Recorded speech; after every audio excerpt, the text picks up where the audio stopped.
દિલ્હીના માલવીય નગરમાં મોટો અગ્નિકાંડ થયો। માલવીય નગરમાં આવેલી એક હોટલમાં આગ લાગી। ફ્લોરિસ સ્ટે નામની હોટલમાં ભીષણ આગ લાગી અને જીવતા સળગી જવાના કારણે 20 લોકોના મોત થયા છે। લોકોએ જીવ બચાવવા માટે હોટલ પરથી છલાંગ લગાવી હતી। ફાયર વિભાગની ટીમે 37 લોકોનું રેસ્ક્યુ પણ કર્યું। આગમાં ગંભીર રીતે દાઝેલા લોકોને સારવાર માટે ખસેડાયા છે। હાલ આગ લાગવાનું કારણ સામે નથી આવ્યું, પરંતુ જે રીતે અહીંયા મોતનો આંકડો જે સામે આવ્યો છે, 20 લોકોના મોત આ હોટલમાં થયા છે। લોકોએ જીવ બચાવવા માટે હોટલ પરથી છલાંગ પણ લગાવી હતી અને આજે દ્રશ્યો સામે આવ્યા છે ત્યારે આગમાં મોટો અગ્નિકાંડ અહીંયા થઈ ગયો અને આગ કયા કારણસર લાગી તે જાણી શકાયું નથી।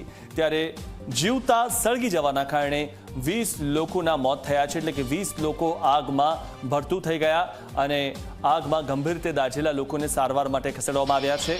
ત્યારે ફાયર વિભાગની ટીમે 37 લોકોનું રેસ્ક્યુ કર્યું છે અને કેવી રીતે આગ લાગી તેનું હજુ સુધી કારણ સામે નથી આવ્યું।